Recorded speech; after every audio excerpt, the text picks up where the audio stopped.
అంతేకాకుండా ఆ యొక్క వారిని చెరసాల్లో జైల్లో కూడా వేసేటువంటి వ్యక్తిగా ఉన్నాడు. కానీ వెంటనే ఎప్పుడైతే యేసు ప్రభుని నమ్ముకున్నాడో తన జీవితము ఏం చేయబడిందంట, మార్చబడతా వచ్చింది. కాబట్టి ఎవరైనా ఆ యొక్క పాప జీవితం నుంచి యేసు ప్రభుని నమ్ముకున్నప్పుడు వారి యొక్క జీవితం ఏం చేయబడుతుందంట, మార్చబడుతుంది. దానికి ఇక్కడ ఒక మాట రాయబడతాం చూడండి. కొరింథీయులకు రాసిన రెండవ పత్రిక 5వ అధ్యాయము 17వ వచనంలో రాయబడతా ఉంది. 5వ అధ్యాయము 17వ వచనం.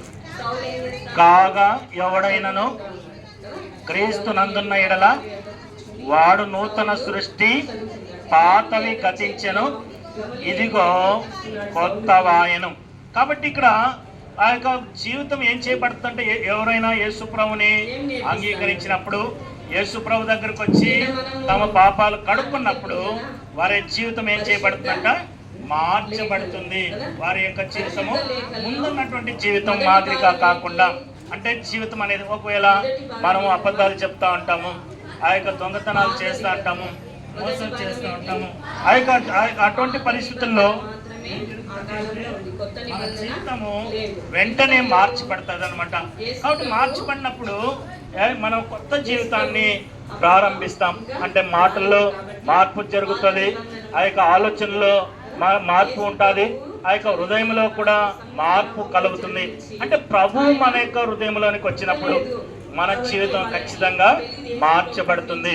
కాబట్టి అపొస్తలుడైన పౌలు కూడా ఎప్పుడైతే యేసు ప్రభుని హృదయంలో చేర్చుకున్నప్పుడు అతని యొక్క హృదయం కూడా మార్చబడతా వచ్చింది. తన జీవితం అంతా హృదయం మార్చబడింది, తన యొక్క నడక మార్చబడింది, తన యొక్క స్వభావం అంతా మార్చబడింది, తన యొక్క ఆలోచనలన్నీ కూడా మార్చుకున్నాడు. కాబట్టి మార్చుకున్నప్పుడు ఇక్కడ ఒక చిన్న మీకు ఒక ఎగ్జాంపుల్ చెప్తాను, ఒక చిన్న కథ. ఇక్కడ ఒక బెట్టి అనేటువంటి అమ్మాయి ఉందంటే, ఇంకొక జీల్ అనేటువంటి ఒక అమ్మాయి ఉంది. ఇద్దరు కూడా చాలా మంచి ఫ్రెండ్స్. చిన్నతనంలోనే వాళ్ళు మంచి ఫ్రెండ్స్ గా ఉన్నారు, వాళ్ళు స్నేహితులుగా ఉన్నారు. కాబట్టి స్నేహితులుగా ఉన్నటువంటి ఆ పిల్లలు ఏం చేస్తారంట, ఎక్కడికి వెళ్ళినా కూడా వారు కలిసి వెళ్ళే వాళ్ళు అనమాట. అంటే వాళ్ళు ఎక్కడ ఏదైనా ఒక షాపుకు వెళ్ళినా కూడా, ఒక బజారుకు వెళ్ళినా కూడా, ఎక్కడికైనా వాళ్ళ ఇంకా ఫ్రెండ్స్ ఇండ్లకి వెళ్ళినా కూడా ఏం చేసేవాళ్ళంట, వాళ్ళు కలిసి వెళ్ళేవాళ్ళు. చదువుకునే టైంలో కానీ, స్కూల్కి వెళ్ళేటప్పుడు కానీ, ప్రతి సమయంలో కూడా వాళ్ళు ఎక్కడికి వెళ్ళేవాళ్ళు, కలిసి ఉండేవాళ్ళు. ఒకరోజు వాళ్ళకి ఈ విధంగా హాలిడేస్ వచ్చినాయట.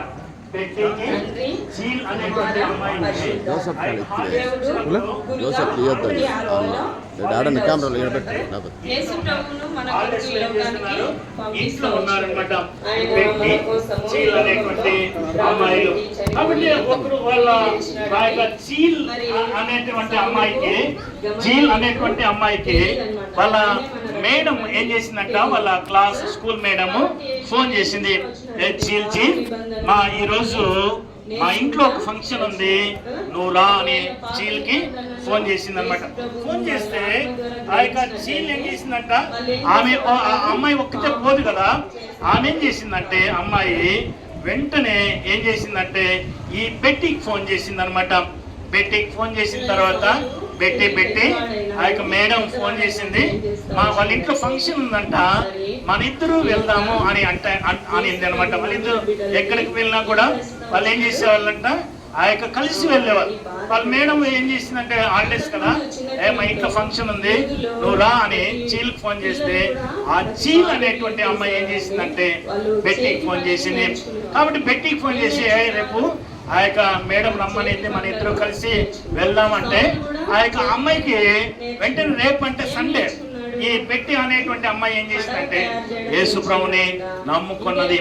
కాబట్టి యేసు ప్రభుని నమ్ముకుంది, రక్షణ తీర్మానం చేసుకుంది, యేసు ప్రభుని బాగా ప్రార్థన చేస్తూ ఉంటుంది, ఆ యొక్క బైబిల్ బాగా చదువుకుంటుంది. దేవుడు అంటే చాలా ఎక్కువ ఇష్టం అన్నమాట. కానీ ఈ యొక్క అమ్మాయి, ఈ యొక్క చీల్ అనేటువంటి అమ్మాయి దేవుని నమ్ముకోలేదు. దేవుని నమ్ముకోకపోతే ఏం చేసిందంటే ఈ యొక్క బెట్టి తడుతుంది. ఆ బెట్టి ఒక్కరోజు మన ఇద్దరు కలిసి వెళ్దాము ఆ మేడం వాళ్ళ ఇంటికంటే, అమ్మాయి అంటుంది నేను రేపు సండే కదా, రేపు సండే నేను మందిరానికి వెళ్ళాలి. మనం ఎప్పుడు కూడా కలిసి వెళ్ళేవాళ్ళు కదా. రేపు ఒక్కరోజు కదా, ఒక్కరోజు నువ్వు ఆదివారం పోకపోతే పర్వాలేదులే, నువ్వు వదిలేసుకో, ఇదొక్కసారి నా కోసం నువ్వు త్యాగం చెయ్యి అని అడుగుతా ఉందనమాట. అడుగుతా ఉంటే ఆ అమ్మాయికి లోపల కొద్దిగా సంఘర్షణ, వెళ్దామా మందిరానికి వెళ్దామా, లేకపోతే ఆ మేడం వల్ల ఇంటికి ఫంక్షన్కి వెళ్దామా, ఇట్లా ఆ యొక్క పోరాటం ఏర్పడతా ఉందంట. ఆ యొక్క పోరాటం ఏర్పడతా ఉంది. ఏం చేయాలో అర్థం కాకుండా ఉంది. అంటే ఒకవేళ పోకపోతే ఆ యొక్క జీల్ అనే నా ఫ్రెండ్ బాధపడుతుందేమో, ఒకవేళ పోకపోతే మా మేడం చాలా బాధపడుతుందేమో అని అనుకుంటా ఉంది. లాస్ట్కి ఆ పోరాటంలో దేవుడు అమ్మాయితో మాట్లాడాడు. కాబట్టి నువ్వు ఈ యొక్క మందిరానికి వెళ్తే నీకు సండే స్కూల్ ఉంటుంది, ఆ సండే స్కూల్లో పాటలు ఉంటాయి, ఆ యొక్క దేవుని గురించి కొన్ని కథలు చెప్తారు అని ఆ లోపల పోరాటం జరుగుతూ ఉంది. ఆ యొక్క పోరాటం జరుగుతున్నప్పుడు ప్రార్థన చేసుకుంటే దేవుడు అమ్మాయితో మాట్లాడుతూ వచ్చాడు. ఏమని మాట్లాడతాడు అంటే, ఆ యొక్క నువ్వు ఈ యొక్క రేపు పరిశుద్ధమైనటువంటి దినము కాబట్టి నువ్వు ఖచ్చితంగా మందిరానికి వెళ్ళు అని దేవుడు ఏం చేశాడంట, ఆ అమ్మాయితో మాట్లాడుతూ వచ్చాడు. కాబట్టి అమ్మాయి ఫోన్ చేసి జీలతో చెప్పింది, ఇదొక్కసారికి వదిలేయి, నేను ఇంకొకసారి మేడం మళ్ళీ ఇంటికి వస్తాను అని ఏం చేసిందంట, జీలకు చెప్పేసింది. అంటే ఎవరైనా దేవుని బిడ్డలు, ఎవరైనా రక్షణ పొందిన తర్వాత ఆ యొక్క తన జీవితాన్ని మార్చుకున్న తర్వాత లోపల అంతరంగంలో ఏముంటాయంట, పోరాటాలు అనేవి ఉంటాయి. అంటే పోరాటాలు అనేవి ఉంటాయి. మనం ఇక్కడ పెట్టి జీవితంలో మనం చూసుకున్నప్పుడు ఆమె హృదయ లోపల అంతరంగంలో కొద్దిగా ఆ యొక్క సంఘర్షణ, ఆ యొక్క ఏది డిసైడ్ చేసుకోవాలో తెలియక చివరికి దేవుని దగ్గరికి వచ్చినప్పుడు దేవుడు ఏం చేశాడంట, ఆమెకి మంచి మార్గంలో నడుచున్నట్లుగా చూపిస్తా వచ్చాడు. కాబట్టి ప్రియమైనటువంటి వాళ్ళ ఇక్కడ మనం చూసుకున్నటువంటి ఈ యొక్క పాఠంలో నూతన నడక, అంటే ఎప్పుడైతే యేసు ప్రభుని ఆ యొక్క పౌలు గారు, అంటే సౌలుగా ఉన్నటువంటి ఆ యొక్క సౌలు యేసు ప్రభుని నమ్ముకున్నాడు, తన జీవితంలో మరలా పోరాటం అనేది ప్రారంభమైంది. అంటే ప్రారంభమైంది అంటే పెట్టి జీవితంలో ఆ యొక్క ఆమెకి ఏ విధంగా అయితే పోరాటం ఏర్పడిందో, సంఘర్షణ ఏర్పడతా వచ్చిందో, కాబట్టి ఇక్కడ సౌల్లో కూడా కొద్దిగా ఆత్మీయమైనటువంటి పోరాటము ఆ యొక్క కలుగుతా ఉంది. కాబట్టి ఇక్కడ మనం చూసుకున్నప్పుడు ఆత్మీయ పోరాటములు మనం చూసుకున్నప్పుడు మనకి ఇక్కడ చూస్తాం చూడండి. ఇక్కడ ఎప్పుడైతే సౌలు యొక్క జీవితాన్ని మనం చూసుకున్నప్పుడు అతడు దేవునిలో నడుస్తూనే ఉన్నాడు. అంటే దేవుని ఇంటికి వెళ్ళడం, ప్రార్థన చేయడం, సమాజ మందిరంలో వెళ్ళి బోధించడం అనేది మనం చూస్తూ ఉన్నాము. కాబట్టి చూస్తున్నటువంటి ఆ యొక్క సమయంలో ఇక్కడ దేవుణ్ణి అమితంగా ప్రేమిస్తూ ఉన్నాడు. కానీ అంతరంగము కూడా కొద్దిగా స్వయాన్ని కూడా, తన సొంత ఇష్టాన్ని కూడా అతడు సంతోష పెడుతున్నాడు. ఒకవైపు ప్రభుని నమ్ముకున్నాడు, తన జీవితం అంతా మార్చబడతా ఉంది, తన క్రియలన్నీ మార్చబడతా వచ్చాయి.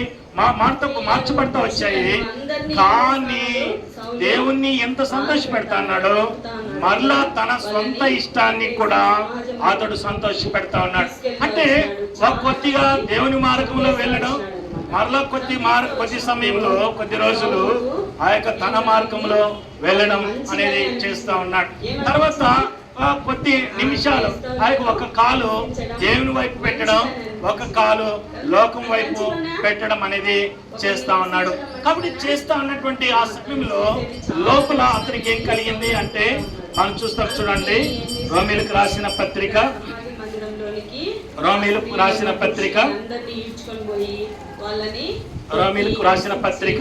7వ అధ్యాయము, రోమీలకు రాసిన పత్రిక 7వ అధ్యాయము 24వ వచనం మనం చదువుకుందాం. అయ్యో నేనెంత దౌర్భాగ్యుడను, ఎట్టి మరణమునకు లోనగు శరీరము నుండి నన్నెవడు విడిపించును. అంటే ఇక్కడ తన జీవితంలో ఒకవైపు దేవునిలో ఉంటున్నాడు, ఇంకొక వైపు శరీరాన్ని అనుసరిస్తా ఉన్నాడు. అంటే ఈ రెండింటి మధ్య, అంటే లోకము ఆ యొక్క దేవుడు రెండింటిలో అతను ఏం చేస్తాడంట, సంతోష పెట్టాలనేటువంటి ఆలోచనలో ఉన్నాడు.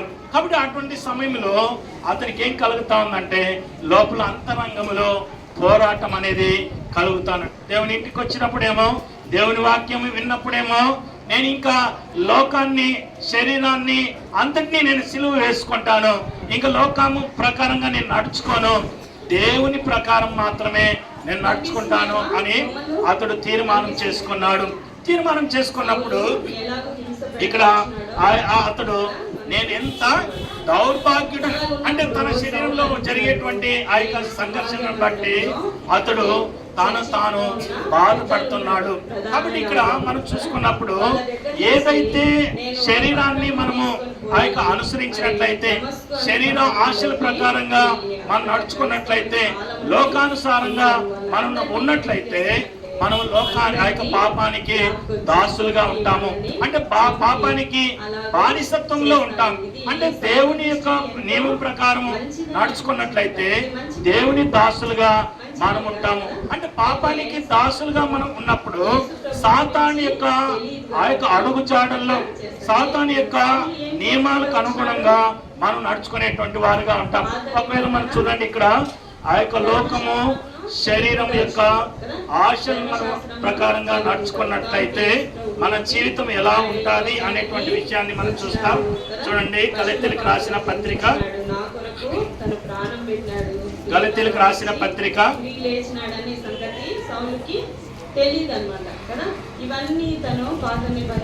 గలతీయులకు రాసిన పత్రిక 5వ అధ్యాయము, కాబట్టి 5వ అధ్యాయము 18వ వచనం, 18, 19 మీరు ఆత్మచేత నడిపింపబడిన యెడల ధర్మశాస్త్రమునకు లోబడిన వారు కారు.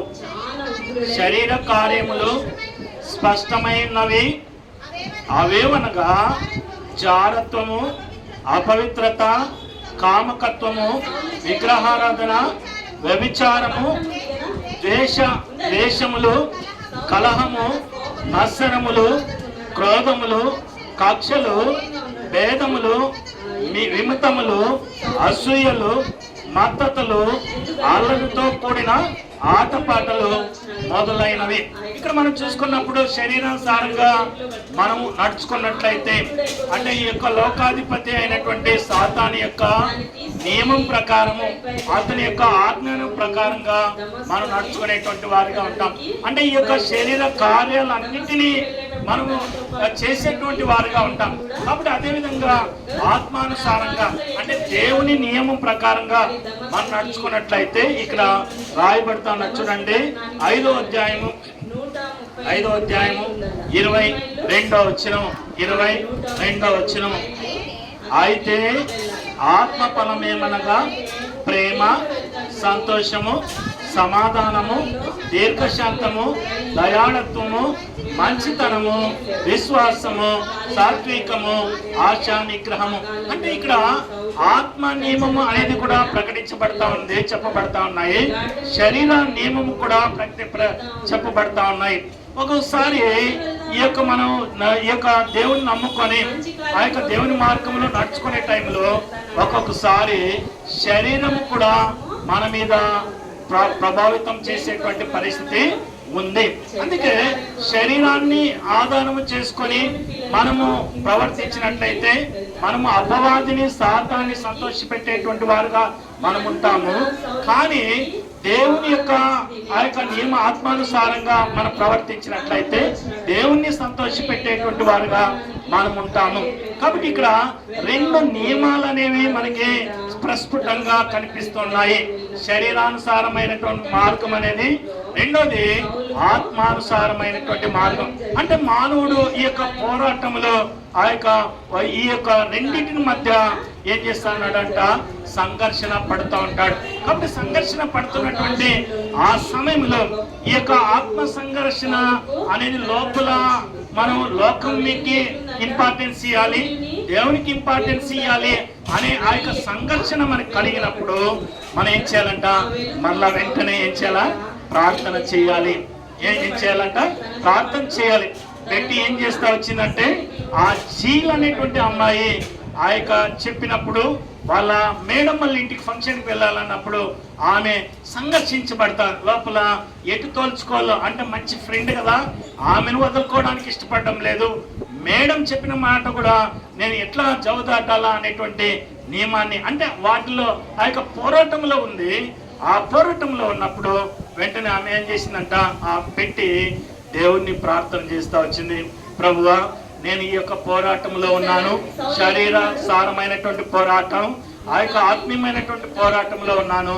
నాకు దయచేసి నువ్వు నన్ను నడిపించు ప్రభు అని దేవునికి అప్పగించుకున్నప్పుడు దేవుడు ఏం చేశాడంట, ఆమెను చక్కని మార్గములు, ఆ యొక్క మంచి మార్గములు, ఆ యొక్క దేవుడు ఇష్టపడేటువంటి మార్గములో దేవుడు నడిపిస్తా వచ్చాడు. కాబట్టి ప్రియమైనటువంటి వాళ్ళారా, ఈ యొక్క పౌలు కూడా ఈ యొక్క స్వయాన్ని ఆ యొక్క సారంగా నడుచుకుంటున్నటువంటి ఆ సమయంలో, ఆ యొక్క ఆత్మానుసారంగా నడుచుకుంటున్నటువంటి ఆ సమయంలో మరలా పెట్టి మాదిరిగా దేవుణ్ణి ప్రార్థన చేస్తా వచ్చాడు. అంటే దేవుని దగ్గరికి వచ్చి ప్రార్థన చేశాడు. ప్రార్థన చేసినప్పుడు దేవుడు వెంటనే ఆ యొక్క పౌలుకి ప్రత్యక్షమైతా వచ్చాడు. ఆ యొక్క ప్రత్యక్షమైతా వచ్చి నిన్ను ఎంత భయంకరమైనటువంటి ఆ యొక్క పాపం నుంచి విడిపిస్తా వచ్చాను నువ్వు ఒకసారి జ్ఞాపకం చేసుకున్నప్పుడు అప్పుడు ఏం చేశాడంట, వెంటనే తీర్మానం చేసుకున్నాడు, ఇంకా నేను శరీరానుసారంగా నేను ప్రవర్తించను, ఆత్మానుసారంగా నేను ప్రవర్తిస్తాను. అంటే శరీరానుసారంగా ప్రవర్తించినట్లయితే మనము వెళ్ళేటువంటి స్థలము నిత్యత్వం, నరకంలోనికి వెళ్తాము. అదేవిధంగా ఆత్మానుసారంగా ప్రవర్తించినట్లయితే ఆ యొక్క దేవుని మార్గంలో నడుచుకుంటాం, ఇరుకు మార్గంలో నడుచుకుంటాం, ఆ యొక్క పరలోక రాజ్యానికి మనం చేరుకుంటాం. కాబట్టి వెంటనే దేవుణ్ణి ప్రార్థన చేసినప్పుడు దేవుడు అపొస్తలుడైన పౌలుకి ఆ యొక్క ఏ విధంగా ఆత్మానుసారంగా దేవుని మార్గంలో ఏ విధంగా నువ్వు వెళ్ళాలో దేవుడు చూపిస్తాడు. అందుకే వెంటనే ఆ యొక్క అపొస్తలుడైన పౌలు వెంటనే దేవుని ప్రార్థన చేసినప్పుడు ఏం చేశాడంట, దేవుడు ఒక మాట జ్ఞాపకం చేశాడు. చూడండి, ఇక్కడ ఒక మాట రాయబడతారు. యోహాను సువార్త 1 యోహాను పత్రిక 1వ అధ్యాయము, 1 యోహాను పత్రిక 1వ అధ్యాయము 7వ వచనంలో రాయబడతా ఉంది. అయితే మనము వెలుగులో ఉన్న ప్రకారము మనము వెలుగులో నడిచిన ఎడల మనము అన్యోన్య సహవాసము కలవారమై ఎందుము, అప్పుడు ఆయన కుమారుడైన యేసు రక్తము ప్రతి పాపము నుండి మనల్ని పవిత్రులుగా చేయను. అంటే వెంటనే ఎప్పుడైతే ఆ యొక్క ప్రభు దగ్గరికి వచ్చినాడో ఆ యొక్క ప్రభువు తన ప్రేమను ఆ యొక్క పౌలుకి విషితపరిచాడు. అంటే నువ్వు ఎంత